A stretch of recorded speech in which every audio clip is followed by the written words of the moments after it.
जी, अस्सलाम वालेकुम गाइस, कैसे हैं आप लोग? गाइस ये मेरे पास एक सैमसंग की टैब है, यहाँ पे मैं आपको चेक करवा देता हूँ। इसको हमने जो है ना आज की इस वीडियो में अपडेट करना सीखना है, किस तरह आप सैमसंग टैब को जो है ना फ्लैश कर सकते हैं, वो मैं आपको बताने वाला हूँ।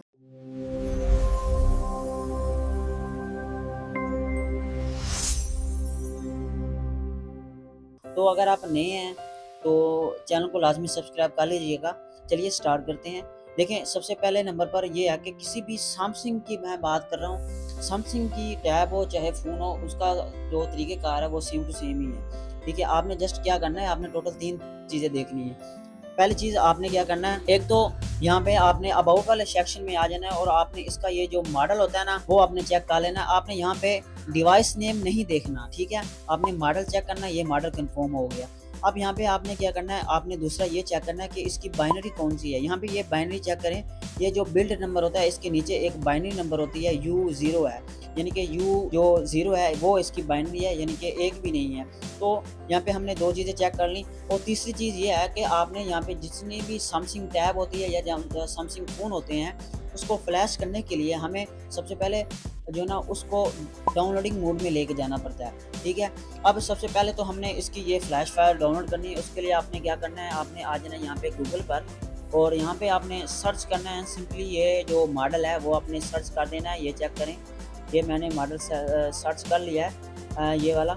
और आपने यहाँ पे आ जाना है सैम FW वेबसाइट पर आ जाना है और यहाँ पे आपने स्क्रॉल करके नीचे आना है और यहाँ पे आपने जो ना सऊदी अरेबिया को सिलेक्ट कर लेना है। उसके बाद आपने स्क्रॉल करके नीचे आना है और यहाँ पे आपको ये फ़ाइल देखने को मिल जाएगी। आपने यहाँ पे जस्ट क्लिक करना है, तो आपने इस फ़ाइल को जो है ना डाउनलोड कर लेना है। अब ये जो फ़ाइल है दोस्तों, ये मेरे पास ऑलरेडी जो है ना डाउनलोडिंग पड़ी है। हम यहाँ पे मैं आपको चेक करवा देता हूँ और इसको आपने राइट क्लिक करके एक्सट्रैक्ट कर देना है, ठीक है? तो ये फ़ाइल जो है ना एक्सट्रैक्ट हो जाएगी। अब सिंपली हमने करना ये है कि इसको हमने जो है ना डाउनलोडिंग मोड में लेके जाना है। उसके लिए हमने यहाँ पे पावर ऑफ करना है, इसको पावर ऑफ होगी। सबसे पहले नंबर पर आपने ये करना है कि volume up button, power button और ये होम वाला बटन जो है ना आपने इकट्ठे प्रेस करके रखनी है, ठीक है?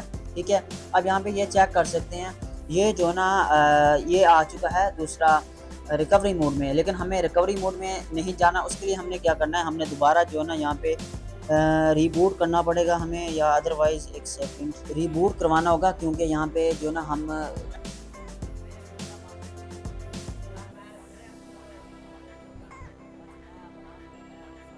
ठीक है। अब यहाँ पे ये जो ना डाउनलोडिंग मोड में आ चुका है, आपने वॉल्यूम अप प्रेस कर देना है। जब आप वॉल्यूम अप प्रेस करेंगे तो ये डाउनलोडिंग मोड में आ जाएगा, ठीक है? यहाँ पर हम सैमसंग फ़ोन हो चाहे टैबलेट हो, उसको जो है ना फ्लैश करते हैं। अब यहाँ पे आपने आ जाना है कंप्यूटर पर और आपके पास एक टूल होगा ओडियन, तो इसमें आपने वो फ़ाइल जो है ना सेलेक्ट करनी है। अब दोस्तों यहाँ पे मैंने ये केबल कनेक्ट कर दी है अपनी टैब से और आपको यहाँ पे ना एक COM5 पोर्ट जो है ना वो शो हो रही होगी।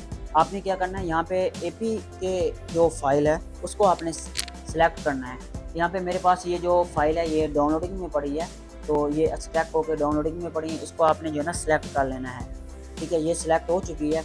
अब यहाँ पे ये पोर्ट भी शो हो रही है और जो हमारी टैब है वो भी कनेक्ट है, आपने जस्ट स्टार्ट कर देना है। तो ये सिंपली जो है ना रीसेट फ्लैश हो जाएगी, तो हमारी जो ये टैब है वो एंड्रॉयड वर्जन 4 से 7 में कन्वर्ट हो जाएगी।